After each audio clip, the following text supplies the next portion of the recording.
زړه مې درد کوي له زړه ورپسې جاړم زړه مې درد کوي له زړه ورپسې جاړم دښمنان چې مې وي مړه ورپسې جاړم ما د یار دغه غوښتنه هم په ځای کړه نه یې نوم اخلم او نه ورپسې جاړم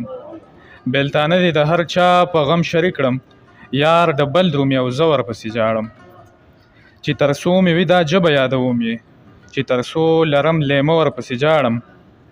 مخ او زلفې په یاد راځي درویشه مخ او زلفې په یاد راځي درویشه په رڼا او په تیاره ورپسې جاړم د درویش دراني په دغه شعرونو باندې ګران ملګري سید عثمان ساګر ته خواست کوم چې هغه راشي او خپل کلام را سره شریک کړي. سید عثمان ساګر: د دې نه مخکې د شهاب په فرمایش باندې څو شعر ویمه چې تر څو به خپل ځانونه قتلوئ په قاتلانو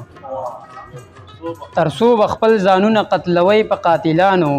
ژوندو پښتنو یو شی راځئ په قاتلانو او الله دې په د شین اسمانه تندر راګزار کړي زما د مستقبل د بربادۍ په قاتلانو. ډېره زیاته مننه. نظم درته ویمه لږ که څه غلطي رانه په کېږي وړي چې لومبی ځل مې چې ویم دی صحیح ده. په جنازه کې به اعلان وشي زما دې پلار ته دعا وکړئ چې الله یې وبخي. دا چې ژوندی و ته خبرې چې ده څه کوله د وخت فرعونو ده به ټول عمر لانجه کوله د غریبو د بېوسو نه پیدا کوله د چې بغلا کوله غلا به عجیبه کوله د حرامو نه قسم دی که توبه کوله زما خو نه یاد شي چې دې سړي سجده کوله د به د غلا په روپو ټول عمر عمره کوله. نو اوس په دعا کې وی چې خدای به مې بابا وبخي دا ډېره ګرانه ده که دا سړی الله وبخي. ډېره مننه. که برداشت کې مې نو چې نور درته رښتیا وویمه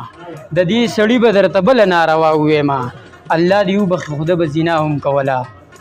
ده به د سود په روپو ځان له سودا هم کوله ده به اکثر د جوماتونو نغلا هم کوله ده به د دوو د جنګولو ګناه هم کوله. نو صیبه نو څه وویم که داسې ناروا وبخي او دا ډېره ګرانه ده که دا سړی الله وبخي. که وخت لري غوږونه پرانیزه قیصه واوره د دې ناکاره مړي بله واقعه واوره ده به اکثر د پردو ځمکو نه ټوټې وهلې ده به ګینټي وهل بچو به یې بیلچې وهلې د شپې ناوخته به یې د خلکو دروازې وهلې ده به مودان د دې بېوسه خلکو خپې وهلې. نو اوس راته ته ووایه څنګه دې بابا وبخي دا ډېره ګرانه ده که دا سړی الله وبخي. زړه خو مې غواړي چې لږ نور درته رښتیا وویمه لوایقینو ته به ښه صفا صفا وویمه دا چې ژوندی و ده به ټول عمر ګاڼې کولې زما په ځمکه به یې زما سره لانجې کولې د تبلیغیانو په شان غټې به یې جامې کولې په معمولي شانتې خبره به یې جګړې کولې. نو دا چېرته ګپ دی چې خدای به ستا بابا وبخي دا ډېره ګرانه ده که دا سړی الله وبخي. زه خو ویم کښېنه او لږ نور رانه رښتیا واوره ما نه د دې مړي باره کې ښه صفا واوره